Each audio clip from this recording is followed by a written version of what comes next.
शुक्लांबरधरं विष्णुं शशिवर्णं चतुर्भुजं प्रसन्नवदनं ध्यायेत् सर्वविघ्नोपशान्तये। यस्य द्विरदवक्त्राद्यः पारिषद्यः परश्शतं विघ्नं निघ्नन्ति सततं विश्वक्सेनं तमाश्रये। व्यासं वसिष्ठनप्तारं शक्तेः पौत्रमकल्मषं पराशरात्मजं वन्दे शुकतातं तपोनिधिं। व्यासाय विष्णुरूपाय व्यासरूपाय विष्णवे नमो वै ब्रह्मनिधये वासिष्ठाय नमो नमः। अविकाराय शुद्धाय नित्याय परमात्मने सदैकरूपरूपाय विष्णवे सर्वजिष्णवे। यस्य स्मरणमात्रेण जन्मसंसारबन्धनात् विमुच्यते नमस्तस्मै विष्णवे प्रभविष्णवे। ॐ नमो विष्णवे प्रभविष्णवे। श्रुत्वा धर्मान् शेषेण पावनानि च सर्वशः युधिष्ठिरः शान्तनवं पुनरेवाभ्यभाषत। किमेकं दैवतं लोके किं वाप्येकं परायणं स्तुवन्तः कं कमर्चन्तः प्राप्नुयुर्मानवाः शुभम्। को धर्म सर्वधर्माणां भवतः परमो मतः किं जपन्मुच्यते जन्तुर्जन्म संसारबन्धनात्। जगत्प्रभुं देवदेवम् अनन्तं पुरुषोत्तमं स्तुवन्नाम सहस्रेण पुरुषः सततोत्थितः। तमेव चार्चयन् नित्यं भक्त्या पुरुषमव्ययम् ध्यायन् स्तुवन् नमस्यंश्च यजमानस्तमेव च। अनादिनिधनं विष्णुं सर्वलोकमहेश्वरं लोकाध्यक्षं स्तुवन् नित्यं सर्वदुःखादिगो भवेत्। ब्रह्मण्यं सर्वधर्मज्ञं लोकानां कीर्तिवर्धनं लोकनाथं महद्भूतं सर्वभूतभवोद्भवम्। एष मे सर्वधर्माणां धर्मोऽधिकतमो मतः यद्भक्त्या पुण्डरीकाक्षं स्तवैरर्चेन्नरः सदा। परमं यो महत्तेज परमं यो महत्तपः परमं यो महद्ब्रह्म परमं यः परायणं। पवित्राणां पवित्रं यो मङ्गलानां च मङ्गलम् दैवतं दैवतानां च भूतानां यो व्ययः पिता। यतः सर्वाणि भूतानि भवन्त्यादियुगागमे यस्मिच्छ प्रलयं यान्ति पुनरेव युगक्षये। तस्य लोकप्रधानस्य जगन्नाथस्य भूपते विष्णोर्नाम सहस्रं मे शृणु पापभयापहम्। यानि नामानि गौणानि विख्यातानि महात्मनः ऋषिभिः परिगीतानि तानि वक्ष्यामि भूतये। ऋषिर्नाम्ना सहस्रस्य वेदव्यासो महामुनिः छन्दोनुष्टुप् तथा देवो भगवान् देवकीसुतः। अमृतांशुद्भवो बीजं शक्तिर्देवकीनन्दनः त्रिमासाहृदयं तस्य शान्त्यर्थे विनियोज्यते। विष्णुं जिष्णुं महाविष्णुं प्रभविष्णुं महेश्वरम् अनेकरूपदैत्यान्तं नमामि पुरुषोत्तमम्। विश्वं विष्णुर्वषट्कारो भूतभव्यभवत्प्रभुः भूतकृद्भूतभृद्भावो भूतात्मा भूतभावनः भूतात्मा परमात्मा च मुक्तानां परमागतिः। अव्ययः पुरुषः साक्षी क्षेत्रज्ञोऽक्षर एव च योगो योगविदां नेता प्रधानपुरुषेश्वरः। नारसिंह वपुः श्रीमान् केशवः पुरुषोत्तमः सर्वः सर्वशिवस्थाणुर्भूतादिर्निधिरव्ययः। सम्भवो भावनो भर्ता प्रभव प्रभुरीश्वरः स्वयंभू शम्भुरादित्य पुष्कराक्षो महास्वनः। अनादिनिधनो धाता विधाता धातुरुत्तमः अप्रमेयो ऋषिकेश पद्मनाभोमरप्रभुः। विश्वकर्मा मनुस्त्वष्टा स्थविष्ठः स्थविरो ध्रुवः अग्राह्य शाश्वतः कृष्णो लोहिताक्ष प्रतर्दनः। प्रभूतस्त्रीककुब्धां पवित्रं मङ्गलं परम् ईशानः प्राणदः प्राणो ज्येष्ठः श्रेष्ठ प्रजापतिः। हिरण्यगर्भो भूगर्भो माधवो मधुसूदनः ईश्वरो विक्रमी धन्वी मेधावी विक्रमः क्रमः। अनुत्तमो दुरादर्श कृतज्ञ कृतिरात्मवान् सुरेश शरणं शर्म विश्वरेताः प्रजाभवः। अहं संवत्सरो व्यालः प्रत्ययः सर्वदर्शनः अजः सर्वेश्वरः सिद्धः सिद्धि सर्वादिरच्युतः। वृषा कपीरमे आत्मा सर्वयोगिविनिश्रुतः वसुर्वसुमना सत्य समात्मा संमितः समा अमोघ पुण्डरीकाक्षो वृषकर्मा वृषाकृति रुद्रो बहुशिरा बभ्रुर्विश्वयोनि शुचिश्रवा अमृत शाश्वतस्थाणुर्वरारोहो महातपः सर्वग सर्वविद्भानुर्विश्वक्सेनो जनार्दनः वेदो वेदविद्व्यङ्गो वेदाङ्गे वेदवित्कवी लोकाध्यक्षसुराध्यक्षो धर्माध्यक्षकृताकृतः चतुरात्मा चतुर्व्यूह चतुर्द्रष्ट चतुर्भुजः भ्राजिष्णुर्भोजनं भोक्ता सहिष्णुर्जगदादिजः अनघो विजयो जेता विश्वयोनिः पुनर्वसु उपेन्द्रो वामनः प्रांशुरमोघ शुचिरुर्जितः अतीन्द्र संग्रह सर्गो धृतात्मा नियमो यमः वैद्यो वैद्य सदा योगी विरहा माधवो मधु अतीन्द्रियो महामायो महोत्साहो महाबलः महाबुद्धिर्महावीर्यो महाशक्तिर्महाद्युतिः अनिर्देश्य वपुः श्रीमान् मेयात्मा महादृधृक् महेश्वासो महिर्वर्ता श्रीनिवास सतां गति अनिरुद्धसुरानन्दो गोविन्दो गोविदाम्पति मरीचिधर्मनो हंस सुपर्णो भुजगोत्तम हिरण्यनाभसुतपा पद्मनाभ प्रजापति अमृत्युः सर्वत्कसिंह सन्धाता सन्धिमान् स्थिर अजो दुर्मर्षणः शास्ता विश्रुतात्मा सुरारिहा गुरुर्गुरुतमो धाम सत्य सत्य पराक्रमः निमिषो निमिषस्रग्वी वाचस्पतिरुदारधि अग्रणीर्ग्रामणि श्रीमान् न्यायो नेता समीरणः सहस्रमूर्धा विश्वात्मा सहस्राक्ष सहस्रपात् आवर्तनो निवृतात्मा संवृत संप्रमर्दनः अह संवर्तको वह्निर्नीलो धरणीधरः सुप्रसाद प्रसन्नात्मा विश्वधृग्विश्वभुग् विभु सत्कर्ता सत्कृतः साधुर्जन्नुर्नारायणो नरः असंख्यो प्रमेयात्मा विशिष्ट शिष्टकृच्छुचि सिद्धार्थ सिद्ध संकल्प सिद्धिद सिद्धि साधनः ऋषाहि वृषभो विष्णुर्वृषपर्वा वृषोदरः वर्धनो वर्धमानश्च विविक्तः श्रुतिसागरः सुभुजो दुर्धरो वाग्मी महेन्द्रो वसुदो वसुः नैकरूप बृहद्रूपः शिपिविष्टप्रकाशनः ओजस्तेजोद्युतिधरः प्रकाशात्मा प्रतापनः रुद्धस्पष्टाक्षरो मन्त्रश्चन्द्रांशुर्भास्करद्युतिः अमृतांशुद्भवो भानुः शशबिन्दुसुरेश्वरः औषधं जगतः सेतुः सत्यधर्मपराक्रमः भूतभव्यभवन्नाथ पवनः पावनोन्नतः कामः कामकृत्कान्तः कामः कामप्रदः प्रभुः युगादिकृत्य गावर्तो नैकमायो महाशनः अदृश्यो व्यक्तरूपश्च सहस्रजिदनन्तजित्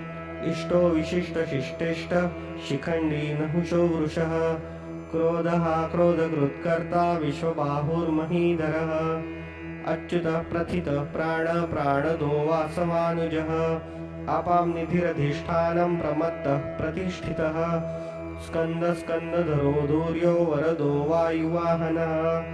वासुदेवो बृहद्भानुरादिदेवः पुरन्दरः अशोकस्तारणस्तारः शूरशौरिर्जनेश्वरः अनुकूलः शतावर्तः पद्मनिभेक्षणः पद्मनाभोरविन्दाक्ष पद्मगर्भशरीरभृत् महर्धीरुद्धवृद्धात्मा महाक्षो गरुडध्वजः अतुलः शरभो भीम समयज्ञो हविर्हरिः सर्वलक्षणलक्षण्यो लक्ष्मीवान् समितिञ्जयः विक्षरोरोहितो मार्गो हेतुर्दामोदरः सः महिधरो महाभागो वेगवानमिताशनः उद्भवक्षोभणो देव श्रीगर्भ परमेश्वरः करणं कारणं कर्ता विकर्ता गहनो गुहः व्यवसायो व्यवस्थानः संस्थानस्थानदो ध्रुवः परर्धि परम अस्पष्टस्तुष्टपुष्टशुभेक्षणः रामो विरामो विरजो मार्गो नयो नयः वीरः शक्तिमतां श्रेष्ठो धर्मो धर्मविदुत्तमः वैकुण्ठः पुरुषः प्राणदः प्रणवपृथः हिरण्यगर्भशत्रुघ्नो व्याप्तो वायुरधोक्षजः ऋतुः सुदर्शनः काल परमेष्टि परिग्रहः उग्रः संवत्सरो दक्षो विश्रामो विश्वदक्षिणः विस्तारस्थावरस्थाणु प्रमाणं बीजमव्ययम् अर्थोऽनर्थो महाकोशो महाभागो महाधनः अनिर्विण्णस्थविष्ठो भूधर्मयुपो महामखः नक्षत्रनेमिर्नक्षत्री क्षमक्षामसमीहनः यज्ञ इज्जो महेज्जच्च क्रतुसत्रं सतां गतिः सर्वदर्शी विमुक्तात्मा सर्वज्ञो ज्ञानमुत्तमम् सुव्रतः सुमुखः सूक्ष्म सुघोषः सुखदः सुहृत् मनोहरजितक्रोधो वीरबाहुर्विदारणः स्वापनः स्ववशो व्यापी नैकात्मानैककर्मकृत् वत्सरो वत्सलो वत्सी रत्नगर्भो धनेश्वरः धर्मकृद्धर्मी सदसक्षरमक्षरम् अविज्ञाता सहस्रांशुर्विधाता कृतलक्षणः गभस्तिनेमि सत्त्वस्थः सिंहो भूतमहेश्वरः आदिदेवो महादेवो देवेशो देवभृद्गुरुः उत्तरो गोपतिर्गोप्ता ज्ञानगम्यः पुरातनः शरीरभूतभृद्भोक्ता कपीन्द्रो भूरिदक्षिणः सोमपोमृतपः सोम पुरुजित्पुरुषोत्तमः विनियोज्यः सत्यसन्धो दाशार्हः सात्वतां पतिः अम्भोनिधिरनन्तात्मा मोहदधिशयोऽन्तकः अजो महार्ह स्वाभाव्यो जितामित्रप्रमोदनः आनन्दो नन्दनो नन्दः सत्यधर्मा त्रिविक्रमः महर्षि कपिलाचार्य कृतज्ञो मेदिनीपतिः त्रिपदी स्त्रीदशाध्यक्षो महाशृङ्गकृताङ्कृतः महावराहो गोविन्द सुषेण कानकाङ्गदी गुह्यो गभीरो गहनो गुप्तश्चक्रगदाधरः वेदास्वाङ्गोजितः कृष्ण दृढसङ्कर्षणोच्युत वरुणो वारुणो वृक्ष पुष्कराक्षो महामना भगवान् भगहानन्दी वनमाली हलायुधः आदित्यो ज्योतिरादित्य सहिष्णुर्गतिसत्तमः सुधन्वाखण्ड परशुर्दारुणो द्रविणप्रदः दिवस्पृग सर्वव्यासो वाचस्पतिरयो निजः त्रिमासा सामगः साम निर्वाणं भेषजं भिषक् सन्न्यासकृच्छमः शान्तो निष्ठा शान्तिपरायणम् शुभाङ्गशान्तिदः स्रष्टा कुमदः कुवलेशयः गोहितो गोपितिर्गोप्ता वृषभाक्षो वृषप्रियः अनिर्वती निवृतात्मा संक्षिप्ताक्षेमकृच्छिवः श्रीवत्सवक्षा श्रीवास श्रीपति श्रीमतांवरः श्रीधर श्रीशः श्रीनिवास श्रीनिधि श्रीविभावनः श्रीधर श्रीकर श्रेय श्रीमान् लोकत्रयाश्रयः स्वक्षस्वङ्गशतानन्दो नन्दिर्ज्योतिर्गणेश्वरः विजितात्मा विधेयात्मा सत्कीर्तिश्चिन्न संशयः उदीर्ण सर्वतः चक्षुर्निशः शाश्वतः स्थिरः भूषयो भूषणो भूतिर्विशोकशोकनाशनः अर्चिष्मानर्चितः कुम्भो विशुद्धात्मा विशोधनः अनिरुद्धो प्रतिरथः प्रद्युम्नोमितविक्रमः कालनेमिनिहावीर शौरी शूरजनेश्वरः त्रिलोकात्मा त्रिलोकेश केशवः केशिहा हरिः कामदेव कामपाल कामिकान्तकृतागमः अनिर्देश्य विपुर्विष्णुर्विरोनन्तो धनञ्जयः ब्रह्मण्यो ब्रह्मकृत् ब्रह्मा ब्रह्म ब्रह्मविवर्धनः ब्रह्मविद्ब्राह्मणो ब्रह्मी ब्रह्मज्ञो ब्राह्मणप्रियः महाक्रमो महाकर्मा महातेजमहोरगः महाक्रतुर्महायज्वा महायज्ञो महाहविः स्तव्यस्तवप्रियस्तोत्रं स्तुतिस्तोतारणप्रियः पूर्णः पुरयिता पुण्यः पुण्यकीर्तिरनामयः मनोजवस्तीर्थकारो वसुरेता वसुप्रदः वसुप्रदो वासुदेवो वसुर्वसुमना हविः सद्गति सत्कृति सत्ता सद्भुति सत्परायणः शूरसेनो यदुश्रेष्ठ सन्निवाससुयामनुः भूतवासो वासुदेव सर्वासु निलयो नलः दर्पः दर्पदो दृप्तो दुर्धरोऽथा पराजितः विश्वमूर्तिर्महामूर्तिर्दीप्तमूर्तिरमूर्तिमान् अनेकमूर्तिरव्यक्तशतमूर्तिशताननः एको नैकसवः किं यत्तत्पदमनुत्तमम् लोको बन्धुर्लोकनाथो माधवो भक्तवत्सलः सुवर्णवर्णो हेमाङ्गे वराङ्गश्चन्दनाङ्गदी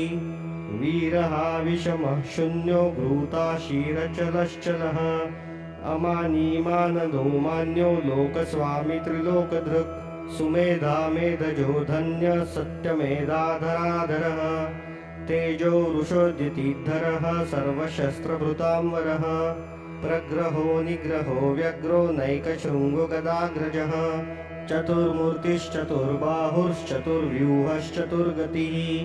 चतुरात्मा चतुर्भावश्चतुर्वेदविदेकपात् समवर्तो निवृत्तात्मा दुर्जयो दुरतिक्रमः दुर्लभो दुर्गमो दुर्गो दुरावासो दुरारिहा शुभांगे लोकसारंग सुतन्तुस्तन्तुवर्धनः इंद्रकर्मा महाकर्मा कृतकर्मा कृतागमः उद्भव सुंदर सुंदो रत्ननाभ सुलोचनः अर्को वाजसनः शृंगी जयंत सर्वविजयी सुवर्णबिन्दुरक्षोभ्य सर्ववागीश्वरेश्वरः महारुदो महागर्तो महाभूतो महानिधि कुमुदः कुन्दरः कुन्दः पर्जन्यः पावनो नीलः अमृताशोऽमृतवपु सर्वज्ञ सर्वतोमुखः सुलभः सुव्रतः सिद्धः शत्रुजिच्छत्रुतापनः न्यग्रोधोदुम्बरोऽश्वत्थः शाणुरान्ध्रनिषूदनः सहस्रार्चि सप्तजिह्वः सप्तैधा सप्तवाहनः अमूर्तिरनघोचिन्तो भयकृद्भयनाशनः अणुर्बृहत्कृशस्थूलो गुणभृन्निर्गुणो महान् अधृतस्वधृतस्वास्य प्राग्वंशो वंशवर्धनः भारभृत्कथितो योगी योगीश सर्वकामदः आश्रमश्रमणक्षाम सुपर्णो वायुवाहनः धनुर्धरो धनुर्वेदो दण्डो दमयितादमः अपराजित सर्वसहो नियन्ता नियमो यमः सत्त्ववान् सात्विकः सत्य सत्यधर्मपरायणः अभिप्राय प्रियार्होर्ह प्रियकृत् प्रीतिवर्धनः विहार्य सगतिर्ज्योति सुरुचिर्हुत भुग्विभु रविर्विरोचनः सूर्य सविता रविलोचनः अनन्तो हूत भुग्भोक्ता सुखदो नैकजोऽग्रजः अनिर्विण्णः सदामर्षि लोकाधिष्ठानमद्भुतः सनासत्सनातन्तमः कपिलः कपिरव्ययः स्वस्ति कृत् स्वस्ति स्वस्ति भुक् स्वस्ति दक्षिणः औरद्रकुण्डली चक्री विक्रम्यूर्जितशासनः शब्दातिगः शब्दसः शिशिरः शर्वरीकरः अक्रूरपेशलो दक्षो दक्षिणक्षमिणान्वरः विद्वत्तमो वितभय पुण्यश्रवणकीर्तनः उत्तारणो दुष्कृतिः पुण्यो दुःस्वप्रनाशनः विरहारक्षणः सन्तो जीवनः पर्यवस्थितः अनन्तरूपोऽनन्तश्रीर्जितमन्युर्भयापः चतुरश्रो गभीरात्मा विदिशो व्यादिशो दिशः अनादिर्भूर्भुवो लक्ष्मी सुवीरो रुचिराङ्गदः जननो जनजन्मादिर्भीमो भीमपराक्रमः अधारनीलयोगदाता पुष्पहासप्रजागरः ऊर्ध्वगः सत्पथाचार प्राणद प्रणवपणः प्रमाणं प्राणनिलय प्राणभृत् प्राणजीवनः तत्त्वं तत्त्वविदेकात्मा जन्म मृत्युजरातिगः भूर्भुवः स्वस्तरुस्तार सविता प्रपितामहः यज्ञो यज्ञपतिर्यज्वा यज्ञाङ्गे यज्ञवाहनः यज्ञभूत्यज्ञकृद्यज्ञी यज्ञभृग्यज्ञसाधनः यज्ञान्तकृद्यज्ञगुह्यमन्नमन्नाद एव च आत्मयोनि स्वयं जातो वैखानसामगायनः देवकीनन्दनस्रष्टा क्षितिशः पापनाशनः शङ्खबृन्दकी चक्री शाङ्गधन्वागदाधरः रथाङ्गपाणिरक्षोभ्य सर्वप्रहरणायुधः वनमालिगदीशार्ङ्गी शङ्खी चक्री च नन्दकी श्रीमान्नारायणो विष्णुर्वासुदेवोऽभिरक्षतु इतीदं कीर्तनीयस्य केशवस्य महात्मनः नाम्नां सहस्रदिव्यानां शेषेण प्रकीर्तितं य इदं शृणुया नित्यं यश्चापि परिकीर्तयत् नाशुभं प्राप्नुया किञ्चित् सोमुद्रेह च मानवः वेदान्तको ब्राह्मणस्याक्षत्रियो विजयी भवेत् वैश्यो धनसमृद्धः स्याच्छूद्र सुखमवाप्नुयात् धर्मार्थी प्राप्नुयात् धर्मम् अर्थार्थी चार्थमाप्नुयात् कामानवाप्नुयात् कामी प्रजार्थी प्राप्नुयात् प्रजाम् भक्तिमान् यः सदोत्थाय शुचिस्तद्गतमानसः सहस्रं वासुदेवस्य नाम्नामेतत् प्रकीर्तयेत् यशः प्राप्नोति विपुलं ज्ञाति प्राधान्यमेव च अचलां श्रियमाप्नोति श्रेय प्राप्नोत्यनुत्तमम् न भयं क्वचिदाप्नोति वीर्यः तेजश्च विन्दति भवत्यरोगो द्युतिमान् बलरूपगुणान्वितः रोगातो मुच्यते रोगात् बद्धो मुच्यते बन्धनात् भयान्मुच्यते भीतस्तु मुच्यतापन्न आपदः दुर्गाण्यतीतरत्याशु पुरुषः पुरुषोत्तमम् स्तुवन्नाम सहस्रेण नित्यं भक्तिसमन्वितः वासुदेवाश्रयो मर्त्यो वासुदेवपरायणः सर्वपापविशुद्धात्मा याति ब्रह्म सनातनम् न वासुदेव भक्तानां शुभं विद्यते क्वचित् जन्म मृत्युजरा व्याधि भयं नैवोपजायते इमं स्तवमधीयान श्रद्धा भक्तिसमन्वितः युज्यतात्मसुखशान्ति श्रीधृति स्मृतिकीर्तिभिः न क्रोधो न च मात्सर्यं न लोभो नाशुभा मतिः भवन्ति कृत्पुण्यानां भक्तानां पुरुषोत्तमे जौहसचन्द्रार्कनक्षत्राखं दिशो भूर्महो दधिः वासुदेवस्य वीर्येण विधृतानि महात्मनः ससुरासुरगन्धर्वं सयक्षोरगराक्षसं जगद्वेष वर्ततेदं कृष्णस्य सचराचरम् इन्द्रियाणि मनोबुद्धि सत्वं तेजोबलं धृतिः वासुदेवात्मकान्याहुः क्षेत्रं क्षेत्रज्ञ एव च सर्वागमानामाचार प्रथमं परिकल्प्यते आचार प्रभवो धर्मो धर्मस्य प्रभुरच्युतः ऋषय पितरो देवा महाभूतानि धातवः जंगमा जंगमं चेदं जगन्नारायणोद्भवम् योगज्ञानं तथा सांख्यं विद्या शिल्पादिकर्म च वेदाः शास्त्राणि विज्ञानम् एतत् सर्वं जनार्दनात् एको विष्णुर्महद्भूतं पृथक् भूतान्यनेकशः त्रिं लोकान् व्याप्य भूतात्मा भुङ्क्ते विश्वभुग्वयः इं स्तवं भगवतो विष्णोर्व्यासेन कीर्तितं पठेद्य इच्छते पुरुष